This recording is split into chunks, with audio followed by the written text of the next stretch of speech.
हमारे अरुणाचल प्रदेश का मुख्यमंत्री आदरणीय पेमा खांडू जी, लेजिस्लेटिव असेंबली का स्पीकर पीडी सोना जी,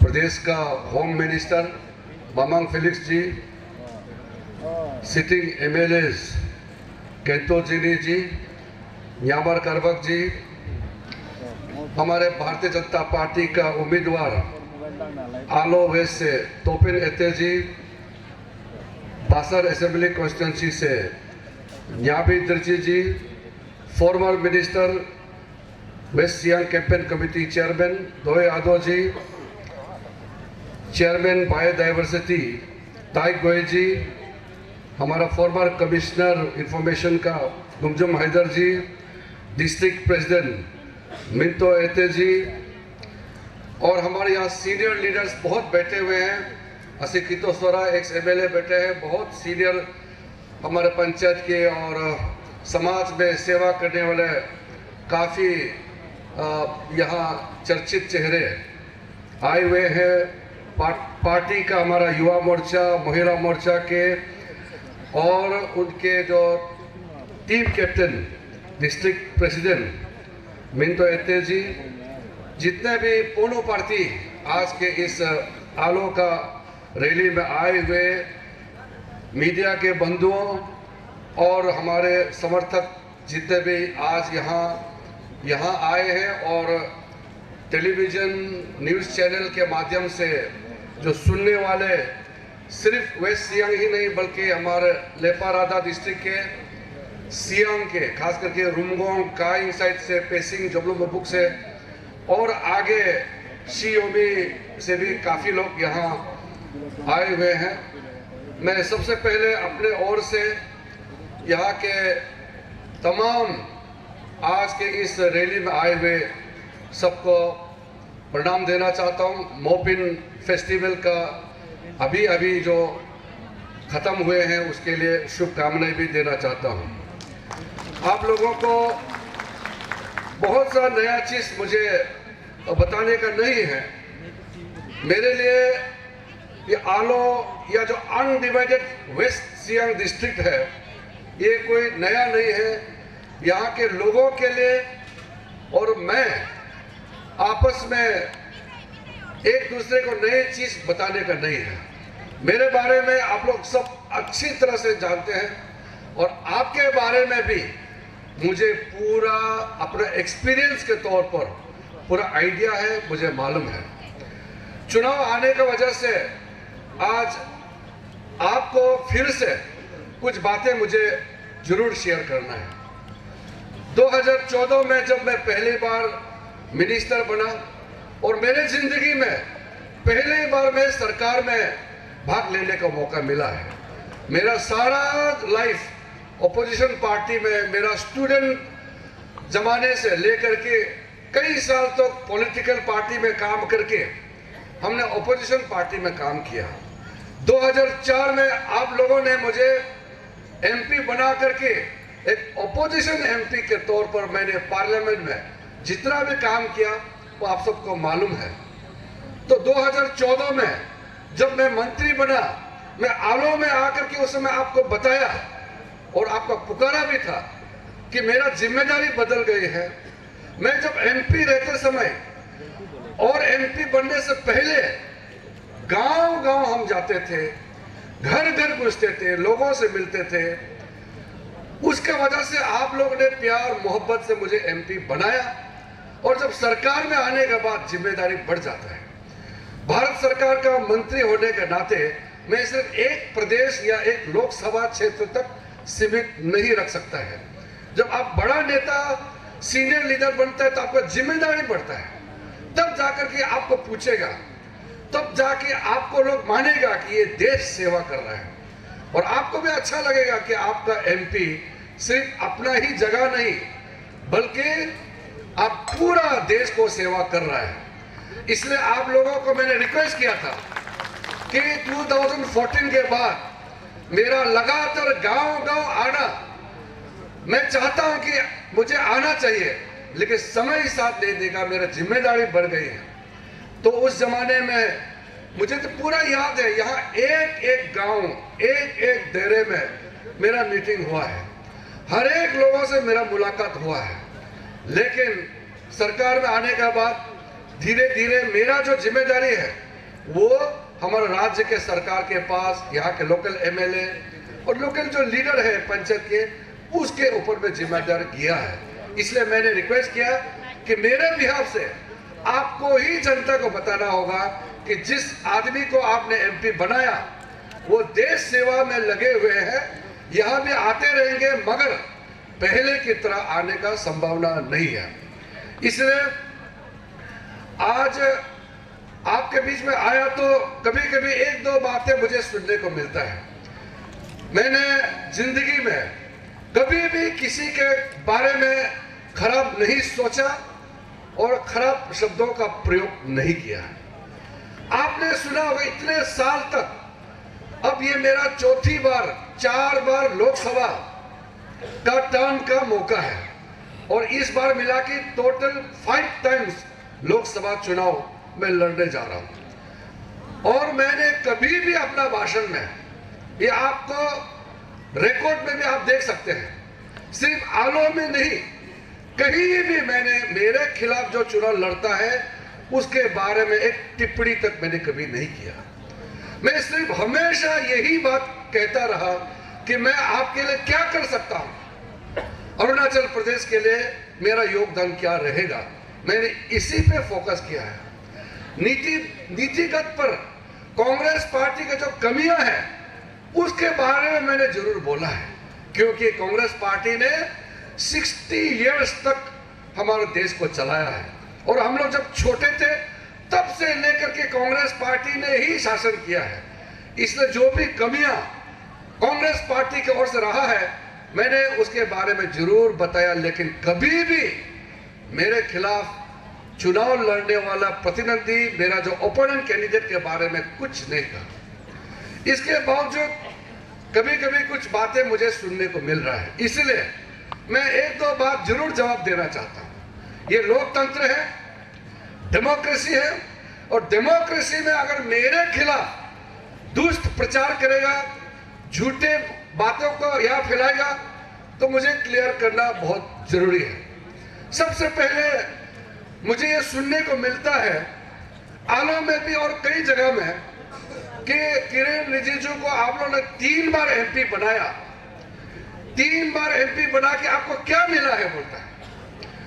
और हमारे यहाँ कई लोगों में ये सचमुच में ऐसा बात बोलने से वो सच सोचता है कि मुझे भी बोला है खुद, कई लोग, महिला भी मेरे पास आते हैं, बूढ़ा बूढ़ी भी मेरे पास आता है और ये प्रोपेगेंडा को सुन के बोलता है कि सर आपको हम लोग ने 3 बार वोट दिया है लेकिन आपने अभी तक हमको कुछ नहीं दिया। मैं सबसे पहले अनडिवाइडेड वेस्ट सियांग के लोगों को मैं पूछना चाहता हूं, यहाँ आलो टाउन में हर एक डेरे, हर एक कॉलोनी में आप आज जाके देखिए, इधर कोम्बो बेल से लेकर के तादिम साइड, जिरदिन साइड का मंदिर से एक एक गांव जाके देखिए। इस तरह पुसी बांगो में बगड़ा साइड से लेकर के इधर उबू बांगो साइड, निकते साइड में तबासोला साइड से लेकर के पूरा रुमगोंग, काइंग, मेचुका, मणिगांव, आप लोअर सियांग में वहां दुरपई से लेकर के सीरी तक और दीपा तक और इधर बासर एरिया से लेकर तिरपिन तक आप पूछ के देखिए।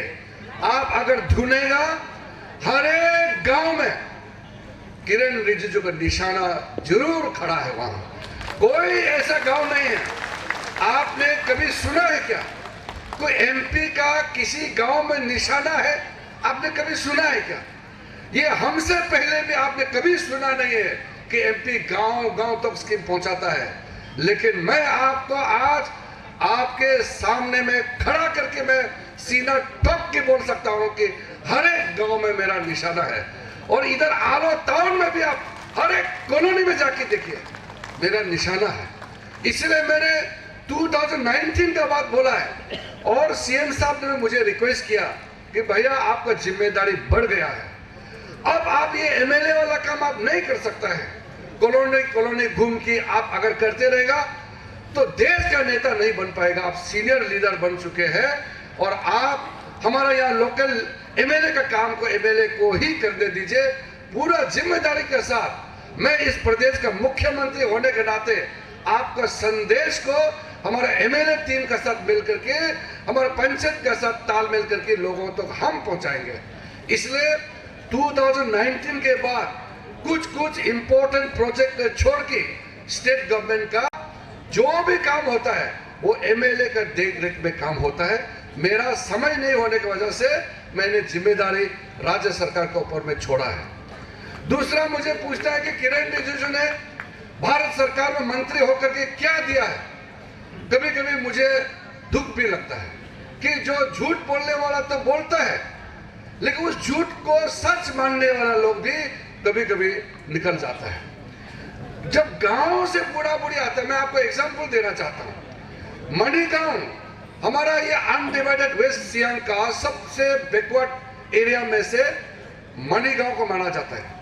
मणिगांव से बहुत बूढ़ा बूढ़ी 80 साल पार हो गया, बूढ़ा बूढ़ी दिल्ली आ गया और मैंने भी बहुत ताज्जुब से देखा इतना बूढ़ा बूढ़ी दिल्ली कैसे पहुंच गया है, कौन लेके आया है।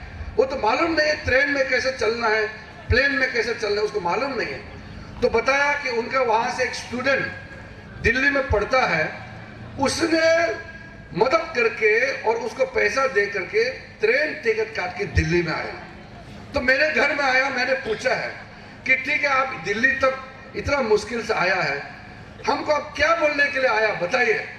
तो बूढ़ा बूढ़ी बोलता है सर हम लोग तो आपको 3 बार वोट देके एमपी बनाया, अभी आपका पास हम लोग दिल्ली में स्कीम मांगने के लिए आया है। बोला डायरेक्ट आपसे स्कीम मांगने के लिए आया है। और क्यों बोला, तो वहां किसी लोकल लीडर ने बोला है डायरेक्ट किरण रिजिजू के पास जाकर दिल्ली में स्कीम मांगो ना, वो तो गवर्नमेंट आदमी है, दिल्ली में बैठा है, वो स्कीम देगा बोलता है। सीधा यहाँ आया। मैं आज हमारा मुख्यमंत्री जी भी यहाँ बैठे हैं, हमारा एमएलए सारा टीम यहाँ बैठे हैं, जिला परिषद मेंबर से लेकर के पंचायत जितना सीनियर लीडर यहाँ आया, उनके सामने में हम वेस्ट सियांग का अनडिवाइडेड पूरा टेरिटोरी के जनता को मैं पूछना चाहता हूँ। आज भारत सरकार नरेंद्र मोदी जी का लीडरशिप में जो भी स्कीम मेरा इनिशिएटिव में जो यहाँ वेस्ट सियांग अनडिवाइडेड एरिया में जो भेजा है, कि पब्लिक को नहीं मिला क्या? मैंने हर एक आदमी को पूछा है आपका गांव, जब मैं एमपी बनने के लिए नया नया पैदल मार करके कैंपेन कर रहा था, मणिगांव जैसे तो छोड़ दीजिए, कई इलाका मेजोरिटी में हम पैदल घूमता था, या हाईवे नहीं था, रास्ता नहीं था, तब आपको सेंट्रल गवर्नमेंट से क्या मिलता था? मैंने पूछा है, बूढ़ा बूढ़ी को मैंने पूछा है, आपका 60 ईयर से ऊपर होने के बाद में आपको old age pension Narendra Modi सरकार ने आपको बूढ़ा बूढ़ी होने के नाते प्यार से आपका अकाउंट में पैसा डालने का काम किया है, वो पैसा मिला है क्या? बोला तो बूढ़ा बूढ़ी मुझे बताता है कि वो पैसा तो मिल रहा है। बोला फिर मैंने पूछा महिलाओं को कि आपको मातृ वंदना योजना में प्रेगनेंसी के समय में मदद, या आपको सेल्फ हेल्प ग्रुप चलाने के लिए भारत सरकार और राज्य सरकार मिलकर के आपको जो मदद मिलता है, बच्चों को स्कूल में खाना फ्री में, पोषण योजना के तहत फ्री चावल फ्री खिचड़ी के लिए पैसा भेजता है, वो मिलता कि नहीं मिलता है? वो बोलता है कि ये तो मिल रहा है, बोला मदद मिल रहा है। बोला मनरेगा के तहत हर गांव में योजना तहत जो भी आप लोग पॉलिसी प्रोग्राम बनाता है उसके लिए पैसा भेजता है, वो मिला है क्या? मिलता है। बोला हर एक गांव में, मैं एमपी बनने से पहले जो कॉमन टैंकी जो टाउन एरिया को छोड़ के मैक्सिमम दूर दूर बॉर्डर एरिया में पीने का पानी भूखने के लिए औरत लोग वो सामान लेकर के बहुत दूर में नाला में जाकर के पानी लेके आना पड़ता था। हम लोगों ने उसको हर एक घर में पानी पहुंचाने के लिए एक मंत्री कमेटी बनाया, मैं खुद उसमें मेंबर है। 8 मिनिस्टर का एक कमेटी नरेंद्र मोदी जी ने बनाया, जो कमेटी ने रेकमेंड किया कि मोदी जी का सरकार हर एक घर में पीने का पानी पहुंचाएगा। और आज मैंने पूछा है सबको कि आपका गांव में जल जीवन के तहत पाइप से पानी आ रहा है कि नहीं आ रहा है? वो बोलता है हर एक गांव में पानी पहुंचाया है, और सिर्फ गांव ही नहीं, अभी हम लोग पाइप से आपका घर के अंदर तक पानी पहुंचा रहा है। तो आपका घर में पानी पहुंचाने का फायदा क्या है आपको मालूम है। और जब कोविड आया तो हम लोगों ने गरीबों को, खास करके जो पहाड़ में जो खेती बाड़ी ठीक से नहीं कर सकता है, उसके लिए चावल का व्यवस्था, और नीचे में तो गेहूं रोटी खाता है, खाने पीने का व्यवस्था करके 5 केजी करके हम लोगों ने फ्री में बांटने का काम किया है। उसको मैंने पूछा है मिलता है क्या? बोला वो भी मिलता है। बोला आपका घर में बिजली पहुंच गया क्या? वो भी पहुंचता है। बोला तो मैंने गिन करके जितना सेंट्रल स्कीम जो भेजा है वो मिलता है। बोला तो हम बोला अगर ये सारा स्कीम मिल रहा है तो क्यों बोलता है कि किरण रिजिजू ने कुछ नहीं दिया है? ये जितना स्कीम जो भेज रहा है वो हम ही तो भेज रहा है, मोदी सरकार ने ही तो भेज रहा है। फिर उससे आगे पूछने का क्या है कि किरण रिजिजू ने क्या दिया है? आदमी को जीने के लिए रोटी और कपड़ा मकान चाहिए, उसका व्यवस्था हम लोग कर रहे हैं, खाना के लिए, गरीबों को घर बनाने के लिए, और साथ साथ में बेसिक सुविधा के लिए बिजली, सड़क, पानी, आपको पीने का पानी, घर में जलाने के लिए बिजली, चलने फिरने के लिए गाड़ी, रास्ता, ये बेसिक जरूरी होता है, हर एक गांव में पहुंचा रहा है। उसके ऊपर आज फैसिलिटी के लिए हमने वादा किया कि ये 2024 इलेक्शन से पहले हर एक गांव में मोबाइल टेलीफोन का फैसिलिटी हम लोग पहुंचाएगा, एक वादा करके गया है। और आज मेजॉरिटी गांव में मोबाइल टेलीफोन का फैसिलिटी पहुंच चुका है। एक तो बहुत दूर दराज में वो टावर लगाने में टाइम लग गया, वहां कुछ वो जो नेटवर्क वहां पहुंचाने के लिए कहीं ना कहीं 1-2 जगह, चाहे आंधी आता है, तूफान आता है, कुछ ना कुछ प्रॉब्लम हो सकता है। कुछ जगह छोड़ के मेजॉरिटी जगह में सारा फैसिलिटी पहुंच चुका है। फिर भी बोलता है कि किरण रिजिजू ने क्या दिया है। उसके बाद में यहां एक बदनाम किया गया है कि यहां पब्लिक सर्विस कमीशन में पेपर लीकेज हुआ है, और उसमें किरण रिजिजू ने क्या किया है। सबसे पहले जो बाकी गांव के लोग अगर नहीं जान की बोलता है तो माफ कर सकता है, पढ़ा लिखा जानने वाला ये जानते हुए भी बोलता है।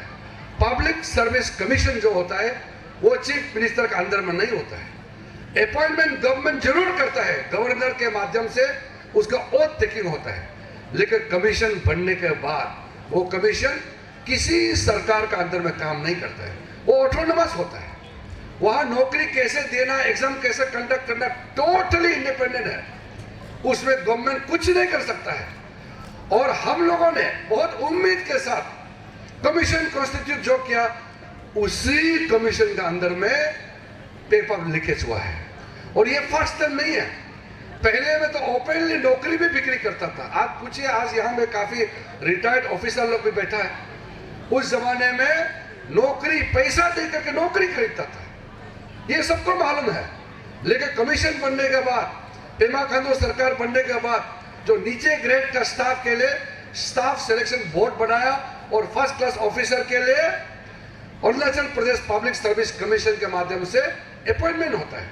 और जब तुरंत हम लोग का जब खबर मिला, पेपर लीकेज का मैटर सामने में आया, तो पेमा खांडू साहब ने मुझे फोन किया और बताया कि पेपर लीकेज का मामला सामने में आया है, अभी गवर्नमेंट की तरफ से कड़ी कार्रवाई होगा, और कमीशन का हम लोग पूरा प्रेशर डालेगा कि इसको ठीक करना है।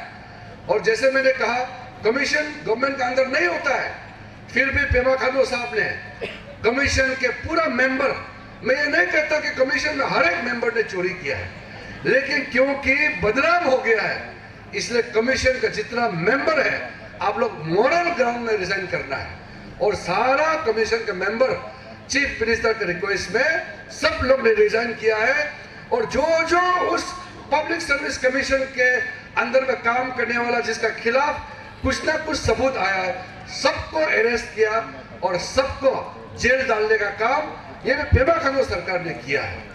और जब एक्शन लिया, उसके बाद एजेंसी जब काम करता है, उसके बाद कोर्ट में जाते हैं, फिर कोर्ट जो है किसी सरकार का अधीन नहीं होता है। मेरे पास में जब खबर आया, सबने कहा कि अरुणाचल पुलिस के ऊपर में भरोसा नहीं है, सेंट्रल एजेंसी सीबीआई के माध्यम से इंक्वायरी होना चाहिए।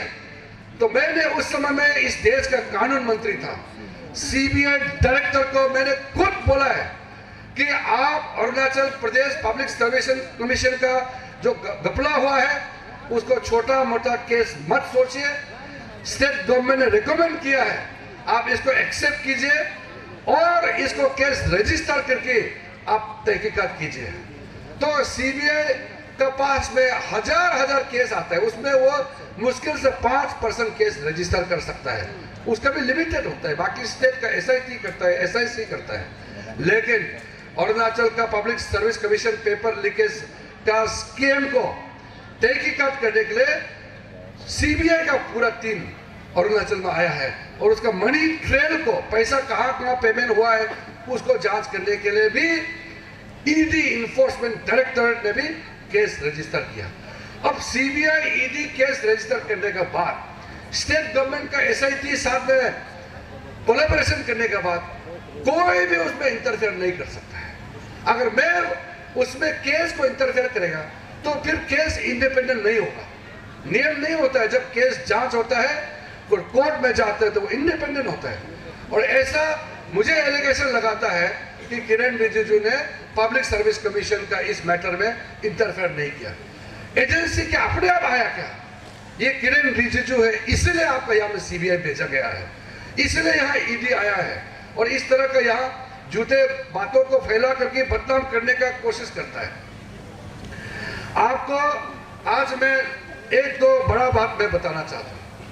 मैं एक सिंपल आपका मेंबर ऑफ पार्लियामेंट के रूप में, एज ए ऑपोजिशन एमपी के रूप में मैं क्या कर सकता हूँ, हमारा प्रदेश के लोगों ने भी देखा है और देश ने भी देखा है। जब मैं नया एमपी बन के गया, मुझे भी कोई जानते नहीं थे, वो तो कोई भी नहीं, लेकिन दुख का बात यह है कि हमारा अरुणाचल प्रदेश को कोई नहीं जानता था।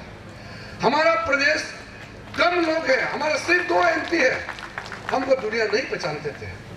उस समय जो अरुणाचल का स्टूडेंट, अरुणाचल से बाहर पढ़ने वाला, इंजीनियरिंग, डॉक्टर, टेक्निकल पढ़ने वाला या जो आर्ट्स कॉलेज में पढ़ने वाला को पूछिए हमारा क्या स्थिति था उस जमाने में। और 2004 से लेकर के 2009 तक हमने सीधा ठोक के लोकसभा में पूरा अरुणाचल प्रदेश झंडा को गाड़ा है। कोई नहीं पूछ सकता है।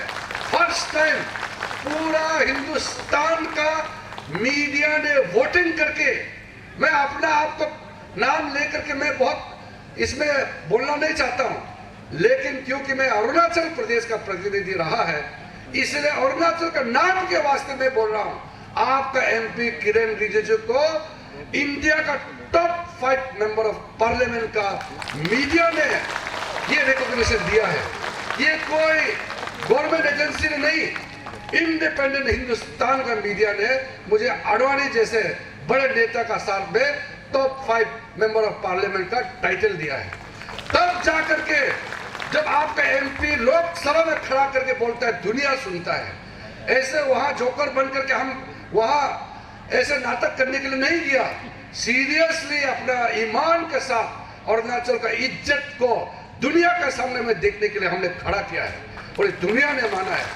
आज कोई बोलता है कि एमपी बन के पार्लियामेंट में बात करेगा, डिमांड करेगा, मैं सिर्फ आपको एक बात बताना चाहता हूं, जो कोई बोलता है कि एमपी बन करके पार्लियामेंट में अरुणाचल का बात करेगा, मैं कहता हूं वो हमारे लिए पुराना बात हो गया। आज अरुणाचल का एमपी देश चलाता है, नरेंद्र मोदी के साथ बैठ करके देश का तकदीर लिखता है। आज हमारा जितना मेंबर ऑफ पार्लियामेंट अलग अलग राज्यों से एमपी बन के आता है, वो आपका एमपी को रिक्वेस्ट करना पड़ता है, क्योंकि मैं सरकार हूं और मैं जवाब देने वाला हूं, मैं देश चलाने वाला हूं। ये आपका आशीर्वाद से हुआ है।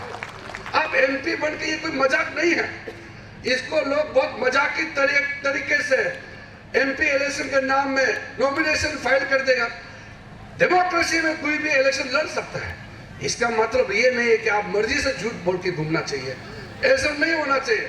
मैं महिलाओं को कहना चाहता हूं, हमारा अरुणाचल प्रदेश के जितना महिला है, नारी शक्ति के नाम से नरेंद्र मोदी जी ने महिला सशक्तिकरण के लिए वुमेन एम्पावरमेंट, जिसको नारी शक्ति का टाइटल नरेंद्र मोदी जी 2014 में दिया है, उस नारी शक्ति को आगे बढ़ाने के लिए नारी शक्ति वंदना अधिनियम वुमेन रिजर्वेशन बिल पास करके 2026 में डिलिमिटेशन सेंसर करके 2029 तक अरुणाचल प्रदेश और पूरा देश में और पार्लियामेंट में मिनिमम 33% एमएलए और एमपी महिला होने जा रहा है।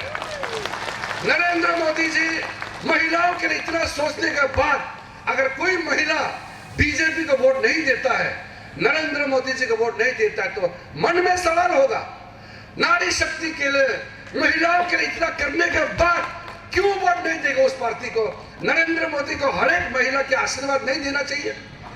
कांग्रेस ने लगातार धोखा दिया है। 60 इयर्स तक भारत को चलाने के बाद एक महिला एमपी एमएलए का सीट रिजर्वेशन नहीं कर पाया। आज हमारा अनडिवाइडेड सियांग में एक न्याबी दिर्ची मैडम एक महिला कैंडिडेट बनकर के आज यहाँ खड़ी है और उसको जैसे भी जिताना है और वह हमारा महिलाओं का नंबर को बढ़ा करके 2029 इलेक्शन में, तो अगर हमारा 60 असेंबली इलेक्शन से आगे नंबर बढ़ता है, 33 तो महिला होना ही होना है। उसके अलावा जहां जहां से महिला जीत सकता है, महिला का नंबर 50% भी हो सकता है, 60% भी हो सकता है। इसलिए आज गांव-गांव में ड्रोन दीदी के नाम में आप लोगों को महिलाओं के लिए स्पेशल बड़ा ड्रोन का व्यवस्था किया जा रहा है। सारा एनजीओ से बात किया, मैंने खुद भी निगरानी किया है। यहाँ आलो एरिया में, बासर एरिया, ये एरिया में तो खेती बाड़ी, पानी खेती भी बहुत होता है। इवन जहाँ पानी खेती नहीं होता है, झूम खेती होने वाला पहाड़ों में भी ड्रोन के माध्यम से आपका फ्यूचर में वहाँ चाहे फर्टिलाइजर रखना हो, चाहे आप सर्वे करना हो, पूरा ड्रोन महिलाओं का ग्रुप में बड़ा ड्रोन के माध्यम से आपका लाइफ बदलने जा रहा है। महिलाओं के लिए एक से बढ़कर एक स्कीम किया। मैं आज यहाँ स्कीम का नाम लेकर के गिनती नहीं करना चाहता हूँ, क्योंकि स्कीम का नाम लेगा तो आज रात भर नाम लेने से भी खत्म नहीं होगा। नरेंद्र मोदी जी ने एक के बाद एक लोगों को जिंदगी सुधारने के लिए इतना काम जो किया है, उसके बाद हमको एलिगेशन लगाता है कि आप किरण रिजिजू को एमपी बनाए, वो क्या दिया है। मैं आपको आज भी बोलना चाहता हूं, अगर किरण रिजिजू ने कुछ नहीं दिया तो हमारा एमपी बनने से पहले हमारा दिल्ली में, बम्बई में अरुणाचल के बच्चों को, हमारा नॉर्थ ईस्ट के लोगों को जब टॉर्चर करता था, वहां का नीपाक लोग जो एक किस्म का बहुत झमेला आदमी होता है, मूल आदमी को आदमी नहीं मानता है, ट्राइबल आदमी को बहुत बेइज्जती करता है, ये जंगली है, ट्राइबल है, आदिवासी है, बहुत ह्यूमिलेट करता था। और पार्लियामेंट में भी कोई ट्राइबल आदमी खड़ा करने से हंसता था लोग, ये जंगली आ गया है, उसको भाषण देना नहीं आता है। उसके बाद मैं मिनिस्टर ऑफ स्टेट होम बनने के साथ साथ नरेंद्र मोदी जी के आशीर्वाद से दिल्ली पुलिस में 1000 से ज्यादा हम लोग अरुणाचल और नॉर्थ ईस्ट के बच्चों को दिल्ली पुलिस में भर्ती कराया है। आज हमारा किसी बच्चों के खिलाफ कोई भी अगर टॉर्चर करता है, तुरंत केस रजिस्टर करता है और दिल्ली पुलिस के अंदर में special police unit for north east करके एक एडिशनल कमिश्नर रैंक का दिल्ली पुलिस आईपीएस ऑफिसर को उसका इंचार्ज बनाकर रखा है। ये क्यों नहीं कर पाया कांग्रेस के जमाने में? आज कोई एमपी कंटेस्ट करने का नाम में कुछ वादा करता है, वो वादा करके कोई फायदा नहीं। मैं कांग्रेस को एक सवाल करना चाहता हूं, आप 60 इयर्स तक इस देश को चलाया है, ये क्यों नहीं कर पाया? अरुणाचल प्रदेश जैसे स्टेट को चलाना, आगे ले जाना, ये कोई मजाक नहीं है। हमारा हिंदुस्तान का सबसे डिफिकल्ट स्टेट हमारा अरुणाचल प्रदेश है। यहाँ हमारा जंगल, जमीन, नदी, पहाड़, इतना बड़ा हमारा स्टेट है, आदमी कम है। कोई कोई गांव में तो 6-7 घर होता है, ऐसा भी हमारा यहाँ गांव होता है। ये सबको रास्ता पहुंचाना, बिजली पानी पहुंचाना, ये कांग्रेस के बस की बात नहीं है। आपको 60 इयर्स हम लोग ने देखा है, आपने खुद अरुणाचल का आदमी ने देखा है। 2014 के बाद अरुणाचल में रेलवे का कनेक्टिविटी हुआ। 2014 के बाद हमारा अरुणाचल में एयरपोर्ट बनना शुरू हुआ और 2014 के बाद आप सब कुछ जो आलो का हाईवे वगैरह जो बंद पड़ा हुआ था उसको हम लोग ने ठीक कराया। यहाँ में आलो वेस्ट सियांग का रोड को लेकर के बहुत दिनों तक समस्या रहा। मैंने आपको पहले में बताया, जब तक रोड ठीक नहीं होगा हमारा भविष्य ठीक नहीं हो सकता है। रोड कनेक्टिविटी आज के जमाने में सबसे नंबर 1 रिक्वायरमेंट है। जब रास्ता ठीक हो जाएगा बाकी अपने आप ठीक हो जाएगा। इसलिए उस जमाने में वेस्ट सियांग का हेडक्वार्टर आलो था, लेकिन जब यहाँ रास्ता खराब होना शुरू हुआ कांग्रेस सरकार ने कुछ नहीं किया, रास्ता टूटा फूटा। उस समय बीआरओ ने जो रास्ता बना के किया उसको नहीं बना पाया। नरेंद्र मोदी जी आने के बाद हमने मीटिंग किया, प्राइम मिनिस्टर साहब को रिक्वेस्ट करके ट्रांस अरुणाचल हाईवे को क्लियर करने के लिए 2015 में लिकाबाली से बासर से लेकर के इधर का रास्ता, दापोरजो साइड से लेकर के ये आलो होते हुए पंगिंग का रास्ता और फर्दर ये मेचुका वाला रास्ता, ये सारा रास्ता खास करके ये ट्रांस अरुणाचल का सैंक्शन मेरा मिनिस्टर बनने का 1 साल आधा के अंदर में 2015 में हम लोगों ने पैसा सैंक्शन करके रिलीज किया था। लेकिन तब तक यहाँ स्टेट में हमारा गवर्नमेंट नहीं था, हेमा खांडू उस समय चीफ मिनिस्टर नहीं था, यहाँ कांग्रेस का गवर्नमेंट था। एक टुकड़ा लैंड एक्विजिशन नहीं कर पाया। हम लोग बोलते रहा इतना पैसा सैंक्शन हो गया, रास्ता जल्दी बनाओ, 1 कौड़ी का यहाँ में लैंड एक्विजिशन नहीं कर पाया और पूरा रास्ता ऐसा का तैसा पड़ा रहा। उसका तकलीफ हमारे वेस्ट सियांग के लोगों ने बहुत झेला है। कितना तड़प के यहाँ से लिकाबाली जाने में कितना तकलीफ होता था मुझे मालूम है। जब पेमा खांडू चीफ मिनिस्टर बन गया 2016 में, तब जाकर के इमरजेंसी हम लोगों ने नितिन गडकरी साहब को लेकर के जीरो में भी आया और ईटानगर में भी आया और ये पूरा एक पैकेज को पूरा कैंसिल किया और हम लोग ने इसको 3 पैकेज करके फिर से टेंडर कॉल करने के लिए कहा। 3 पैकेज होने के बाद भी एक भी कॉन्ट्रैक्टर सामने में नहीं आया, क्योंकि इतना बड़ा काम करने का कैपेसिटी हमारा अरुणाचल में नहीं है। तब जाकर के फिर 3 पैकेज को कैंसिल करके 9 पैकेज 2018 में 9 पैकेज करके आज जो हम लोग हाईवे दिख रहा है, कितना मुश्किल से हम लोगों ने इस रास्ता को क्लियर करने में मशक्कत करना पड़ा है। और आज मैं कह सकता हूं 1-2 जगह छोटा पैच बाकी है, वो ठीक होने के बाद वेस्ट सियांग हमारा अनडिवाइडेड जो वेस्ट सियांग पूरा एरिया जो आज रैली में आया, मैं आपको कहना चाहता हूं ये अरुणाचल प्रदेश का one of the most progressive और इकोनॉमिक हब बनने जा रहा है। मेरा पास जो अभी नया मंत्रालय मिला है, मेरे पास अर्थ साइंस मंत्री जो साइंस, मौसम, ये बारिश, अर्थक्वेक, सागर का पूरा चीज मैं देखता हूँ। इसके अलावा अभी प्राइम मिनिस्टर ने मुझे फूड प्रोसेसिंग इंडस्ट्रीज का मंत्री बनाया है।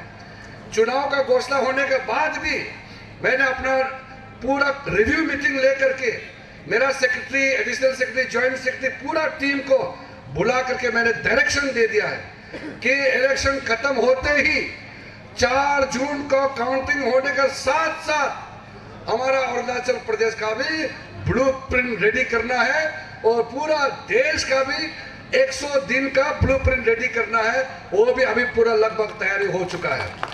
यहाँ जैसे कि ये बगरा एरिया, मेमो एरिया में जितना अनारस का पैदा होता है, इधर में आप जाइए कहीं भी, ये नित्य एरिया में जाइए कहीं भी जगह, खंबा तक जाइए, या ऑरेंज होता है, अनारस होता है, अलग अलग किस्म का सब्जी से लेकर गलो एरिया में तो जो भी लगाता है हम लोग तो होता ही है। उधर पेसिंग साइड में भी इतना अच्छा जमीन है। आपको यहाँ फूड प्रोसेसिंग, लोकल आदमी खाने पीने का से लेकर के एक्सपोर्ट होने तक का आपको यहाँ में स्पेशल एक पैकेज के रूप में, चाहे वो कोल्ड चेन स्टोरेज हो, मार्केट लिंकेज से लेकर के प्रोसेसिंग यूनिट का सारे के सारे 5 साल का रोड मैप तैयार करके इस जगह का ट्रांसफॉर्मेशन करने का मैं जिम्मेदारी लेके जा रहा हूँ। इस हमारे फ्यूचर को संभालना भाषण देना आसान है, लेकिन काम कौन कर सकता है आपको अच्छी तरह से मालूम है। इसलिए मैं आज मुख्यमंत्री और उनके टीम, चीफ मिनिस्टर साहब तो अनकॉन्टेस्ट हो कि ऑलरेडी सीएम बन ही चुका है, बामांग फेलिक्स साहब हमारे होम मिनिस्टर ने ऑलरेडी बोल दिया है। इनका भी चीफ मिनिस्टर साहब, क्योंकि आज चीफ मिनिस्टर साहब खुद बोलेंगे इसलिए मैं उनके बारे में, उनके सरकार का मैं ज्यादा नहीं कहूंगा, लेकिन मैं इतना कहूंगा कि जिस तरीके से हमारा प्लानिंग प्रोसेस चल रहा है उसको ठीक करने के लिए चीफ मिनिस्टर साहब मेरे साथ डिस्कशन किया, और इस इलेक्शन के बाद सारा डिसेंट्रलाइजेशन अरुणाचल प्रदेश को ईटानगर से सिर्फ नहीं चलाना है, सारा power and function her district में एम्पावर करना है और हर डिस्ट्रिक्ट में अपना अपना लोकल प्लानिंग करके अपना व्यवस्था चलाना है। इसका भी बहुत बड़ा फैसला लेने जा रहा है। जो ईटानगर में जान पहचान है वही पैसा मिलेगा, ऐसा नहीं चलेगा। इसलिए डिसेंट्रलाइजेशन से लेकर के सारा गवर्नेंस का, ट्रांसपेरेंसी, अकाउंटेबिलिटी के साथ में काम करने का जो सीएम साहब का प्लानिंग है वो खुद आपके सामने में रखेंगे। मैं एक छोटा मोटा जो क्लैरिफिकेशन को जरूर कहना चाहता हूं। मेरे सामने में कुछ बात आया है कि चीफ मिनिस्टर साहब किसी कैंडिडेट को इनडायरेक्टली सपोर्ट कर रहा है, किरण रिजिजू किसी एक दूसरा पार्टी के कैंडिडेट को सपोर्ट कर रहा है। ये सब बातों में मत जाइए। मैं एक एमपी कैंडिडेट होने के नाते मुझे अगर कोई वॉलंटरीली वोट देता है मैं उसको पूरा छाती फाड़ के मैं उसको एक्सेप्ट करूंगा, लेकिन मैं अपना कैंडिडेट के खिलाफ कैसे धोखा दे सकता है? ये जो मिसअंडरस्टैंडिंग का इस तरह का जो बात फैलाता है उसको बिल्कुल आप लोग नहीं जाना है। एनपीपी का कैंडिडेट उस दिन मेघालय का जो चीफ मिनिस्टर वो आकर के उन्होंने भी बोला है एमपी में तो हम लोग सब नरेंद्र मोदी जी के नाम में, पूरा एमपी में तो हम लोग बीजेपी को साथ दे रहा है। और पीपीए का जो प्रेसिडेंट है काफा बेंगिया, उन्होंने भी प्रेस कॉन्फ्रेंस करके बोला है कि पीपीए का तो कोई एमपी तो बन नहीं सकता है, एमपी कॉन्टेस्ट करने से फायदा नहीं है, इसलिए सब एमपी के किरण रिजिजू के नाम में उधर तापुर गांव को नरेंद्र मोदी जी का नाम से हम लोग एमपी में सपोर्ट करेंगे। एनसीपी वाला भी वही बोल रहा है। तो इसमें एमपी में अगर वोट देता है तो बहुत अच्छी बात है, लेकिन एमएलए में कोई फ्रेंडली नहीं है। एमएलए में बीजेपी ही रहेगा, एमएलए लेवल में कोई अंडरस्टैंडिंग नहीं है। इसलिए इस चीज को लेकर के अपने लोगों में मिसअंडरस्टैंडिंग का काफी चीज यहाँ जो फैलाता है उस चीज पे आप लोग नहीं जाना है। आज यहाँ आलो मीटिंग में आप लोग जितना भी आया है मैं आपको मेरा तरफ से कमिटमेंट दे के जाना चाहता हूँ। ये क्योंकि अरुणाचल प्रदेश का नाम बोलता है क्योंकि मैं आज खास करके लेपारादा से लेकर के शियोमी सियांग का इस एरिया का यहाँ गैदरिंग है, इसलिए मैं आपको कहना चाहता हूँ कि ये पुराना जो अनडिवाइडेड वेस्ट सियांग है इसको आप लोग एक मॉडल डिस्ट्रिक्ट के रूप में ये क्योंकि जब हम लोग टूरिज्म का बात करते हैं, ट्रेड एंड कॉमर्स का बात करते हैं, तो वो पॉकेट फ्रेगमेंटेड एमएलए वेस्ट नहीं होगा। इसको एक कॉमन एरिया का दृष्टि से आप लोग प्लान कीजिए और आलो टाउन को किस तरीके से और फ्यूचर में प्लान करना है ये भी आप लोग रोड मैप बनाइए। बेसिक फैसिलिटी जैसे आलो टाउन का अंदर में कॉलोनी का रोड केंटोजिनी का माध्यम से यहाँ जो बनाया है काफी इंप्रूव हो गया। इसमें जो वाटर सप्लाई 2018 में 2 वाटर सप्लाई का मेरा मन में था, एक जीरो में देना था और एक आलो टाउन में देना था। उसमें पैसा खत्म हो गया, सीएम साहब को अच्छे से मालूम है। उस समय एनईसी में हमारा पैसा खत्म हो चुका था। हमने उस समय का जब डोनर मंत्री डॉक्टर जितेंद्र सिंह को रिक्वेस्ट करके फंड को डाइवर्ट करवाया, डाइवर्ट करा के आलो टाउन का वाटर सप्लाई जो आगे क्या जगह था नाम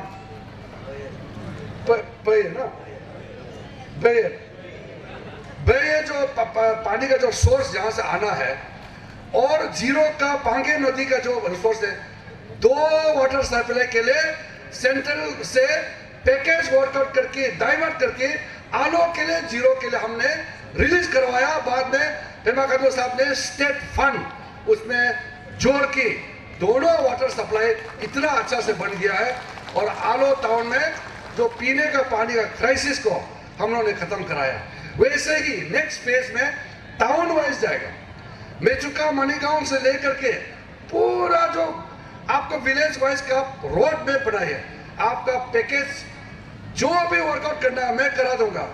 आपका आलो टाउन काबू का और आलो टाउन का जो डेंजर है, ये जो योमगो नदी के वजह से फ्यूचर आलो का डेंजर है, इसलिए मुझे आप लोगों ने बहुत साल पहले एस्टीमेट दे करके इसका एम्बैंकमेंट प्रोटेक्शन के लिए आप लोगों ने बड़ा स्कीम हमको साबित किया था। उस समय फ्लड कंट्रोल का स्कीम बंद होने की वजह से काफी डिले हुआ, लेकिन खुशखबरी ये है कि इलेक्शन से पहले प्राइम मिनिस्टर का आशीर्वाद से ये सारा फ्लड कंट्रोल का स्कीम को अप्रूव कर दिया है। ये जो इसका सिर्फ उसी दिन सैंक्शन होना था, लेकिन ये दो, क्योंकि एक ही एरिया का है, इसको हम लोगों ने दो प्रोजेक्ट बनाया। तो मेरा तरफ से चीफ इंजीनियर को यहाँ से दिल्ली से बता दिया है कि ये दोनों को क्लब करो, काबू से आगे से लेकर के आलो का टाउन प्रोटेक्शन को सिंगल यूनिट इसको बनाइए।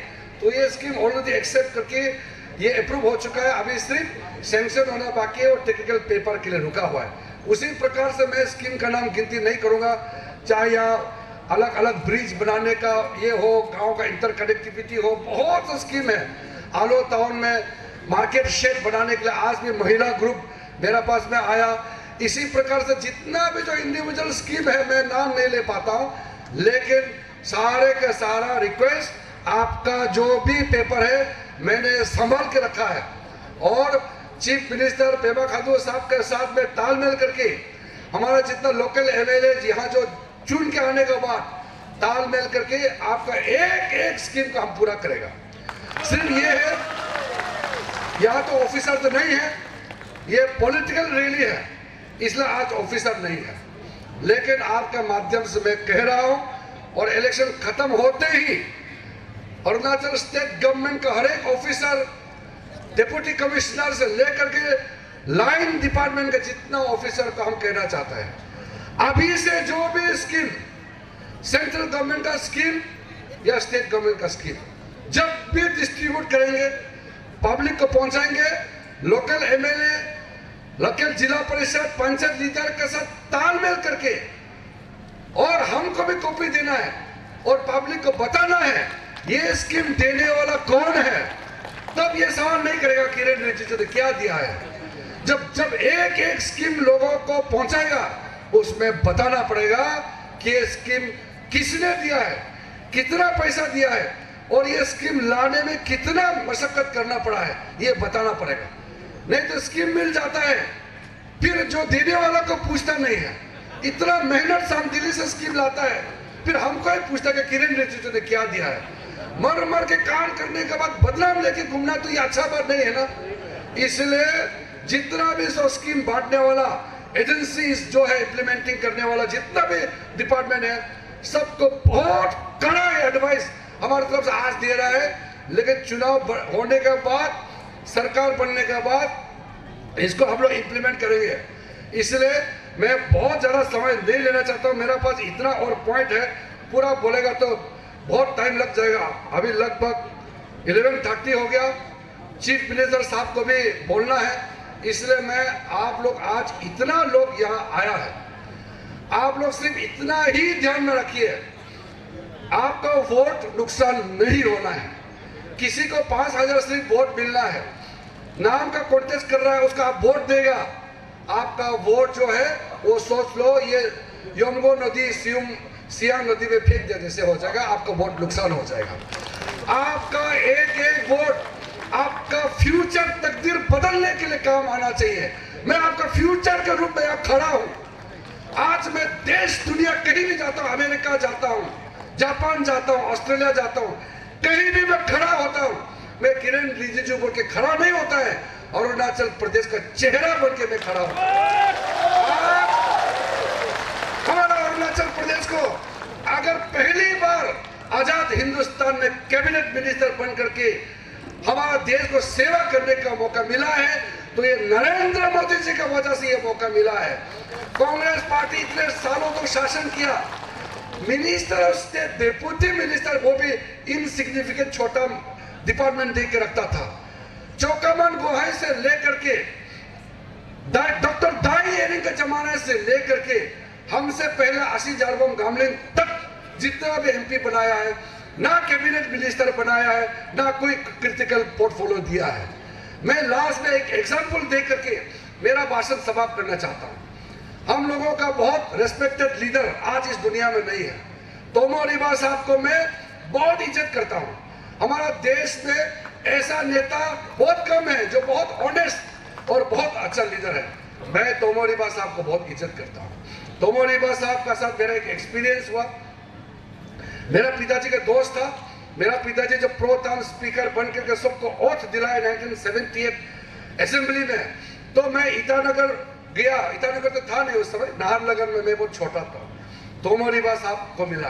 तोमो रिबा साहब उस समय पीपीए बना के नया जो उसका ये काम चल रहा था, तो उन्होंने बोला कि हम लोग दिल्ली में बहुत अच्छा वाला एमपी बना के भेजना पड़ेगा, नहीं तो हम लोग दिल्ली जाता है कोई भी नहीं पहचानता है। हम मिनिस्टर होके भी दिल्ली गया, एमएलए होके भी दिल्ली गया, कोई इज्जत नहीं है। अच्छा एक चेहरा हम लोग को दिल्ली भेजना पड़ेगा। 1980 में जब पीके तुंगन एमपी बना, बाद में 1982 में उसको डिप्टी मिनिस्टर बनाया था, लेकिन उसके बाद ज्यादा कुछ नहीं कर पाने का कारण से तोमो रिबा ने बोला है कि हमको एमपी बना के भेजो। ऐसे तोमो रिबा मैं बोल रहा हूं, मुझे एमपी बना के भेजो। मैं एमपी बनूंगा तो मैं जो बाकी एमपी जो नहीं कर पाया मैं काम करेगा। उन्होंने बहुत संघर्ष पूर्वक कोशिश भी किया, इलेक्शन लड़ा, लेकिन तोमो रिबा साहब एमपी नहीं बन पाया। उसके बाद आगे इलेक्शन होते गया, तोमो रिबा साहब हारते गया। तो बाद में 1996 में तोमो रिबा साहब को पहली बार मौका मिला एमपी बनने के लिए, तो उसको लगभग 2 साल आधा का टेन्योर मिला है। तो मैं उस समय यूनिवर्सिटी में मैं एलएलबी कर रहा था, मैं लॉ पढ़ाई कर रहा था।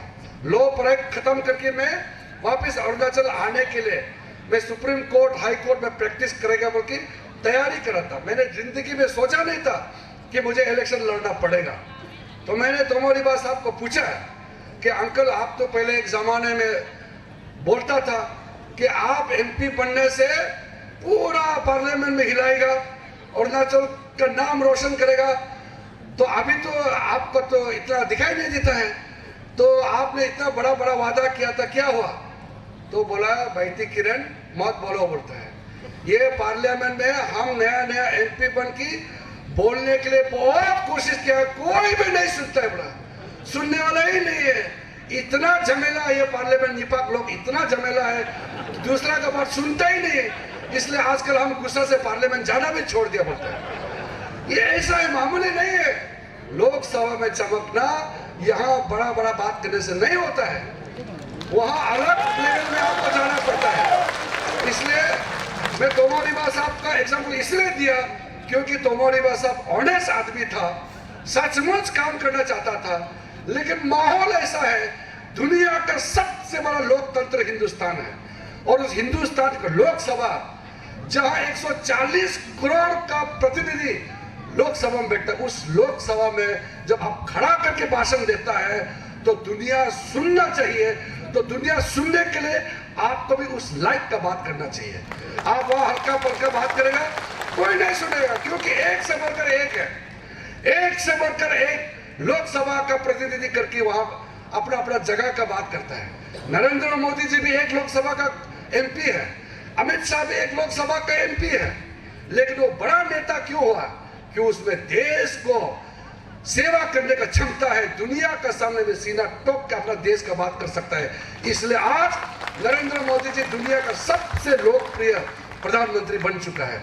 वैसे ही जितना भी हमारा सीनियर कैबिनेट मिनिस्टर है, सब किसी ना किसी लोकसभा से चुन के आता है, लेकिन जो भी लोकसभा से चुन के आता है सब कैबिनेट मिनिस्टर नहीं बन पाता है, सबका बात नहीं सुनता है। एमपी लोग एक दूसरे का नाम नहीं जानता। अभी भी इतना बड़ा 543 लोकसभा का सीट में, इतना बड़ा पार्लियामेंट में बहुत कम लोग हैं जो चमक सकता है।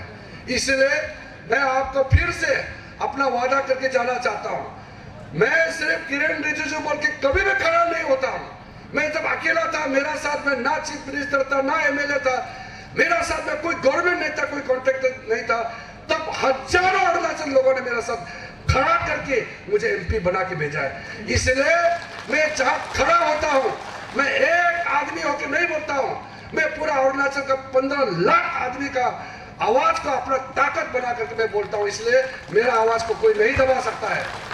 अगर मुझे कम्पीट करना है तो आप काम करके कम्पीट करो। झूठा वादा करके यहाँ बहला के लोगों को अनाप शनाप बातें करके चुनाव प्रचार करने से कुछ नहीं होता है। आपका सपना पूरा करने के लिए पेमा खांडू साहब यहाँ बैठा हुआ है, उस वही चीफ मिनिस्टर है, कल वही आपका ये दिखेगा। आपका बड़ा सपना अरुणाचल को आगे ले जाने के लिए नरेंद्र मोदी जी बैठा हुआ है, उसका ब्रिज का काम करने के लिए हम खड़ा है आपके बीच में। यहाँ कौन है तकलीफ के समय में दिखने वाला, कौन है कोविड के समय में सारा लोग लॉकडाउन होके बैठा है। यहाँ ऑक्सीमीटर से लेकर के ऑक्सीजन का जितना भी सामग्री से लेकर के और आपका यहाँ मास्क लगाने का सामान से लेकर के छोटा मोटा दवाई का कौन भेजा है। आप किसी भी एमपी को पूछिए, किरण रिजिजू दुनिया लॉकडाउन में था, ट्रक भर के हमने सारा सामान अरुणाचल के लिए भेजते रहा। आप अभी भी जाके पूछिए, डीएमओ साहब को पूछिए, डॉक्टर लोग को पूछिए, वो सामान किसने भेजा है। ये कोई फॉरेन में नहीं, फॉरेनर किसी बाकी सरकार ने नहीं भेजा है, ये आपका एमपी ने भेजा है। अभी भी आप आलोक का हॉस्पिटल में जाके देखिए, एक्सरे मशीन किसने दिया है, डेड बॉडी को ले जाने का गाड़ी किसने दिया है, वहां में जो नर्सिंग हॉस्टल जो खोल के रखा है वो पैसा किसने दिया है। ये अपना गवर्नमेंट का सैंक्शन करने का जो स्कीम चलता है उसका अलावा हमने ढूंढ के पैसा मैनेज करके ये सब पहुंचाया है। आप बासर में भी जाके पूछिए, लिकावाली में, गेंसी में भी जाके पूछिए, यहाँ में आप असम सोना साहब को पूछिए, सीईओ में डिस्ट्रिक्ट में जो एम्बुलेंस वगैरह पहुंचाया है, मणिगांव से लेकर तदादिगर से लेकर हैंकर तक का रास्ता वहां कौन बनाया है। ये सारा चीज को मजाक मत बनाइए। चुनाव में मजाक करके गुमराह करके यहाँ फुर्ती करने का नहीं है। ये चुनाव तकदीर बनाने के लिए, फ्यूचर खड़ा करने का चुनाव है। और इस तरह का चुनाव को मजाक तौर पर या फुर्ती करके गाला गाले करके घूमने का चुनाव नहीं है। इसलिए आपका वोट नुकसान बिल्कुल नहीं होना चाहिए। और मैं फिर से मुख्यमंत्री जी का ब्लेसिंग से, सपोर्ट से, जो भी मेरे नाम से जो भी सरकार स्टेट गवर्नमेंट करता है उसके अलावा भी मेरा तरफ से मैं मुख्यमंत्री जी को मैं आश्वासन देता हूं आपके सामने में, पेमा खांडू साहब और टीम को आश्वासन देता हूं, जितना स्कीम है मैंने आज तक अरुणाचल प्रदेश के लिए किया है, आने वाले दिनों में उसका डबल से भी ज्यादा मैं मुख्यमंत्री के हाथ को और मजबूत करके अरुणाचल को अगले 8-9 साल के अंदर में हिंदुस्तान का टॉप 3 का जीडीपी पर कैपिटा इनकम में पहुंचाने के लिए जो संभव होगा मेरा तरफ से पूरा करने का गारंटी लेते हुए नरेंद्र मोदी जी के नाम में, पेमा खांडू जी के नाम में जितना हो सके अनडिवाइडेड सियांग डिस्ट्रिक्ट में हो सके तो सेम पर्सन एक भी मिस्टेक ना हो, भारतीय जनता पार्टी को वोट देने के लिए मैं अपील करके मैं अपना बात को समाप्त करता हूं। जय हिंद।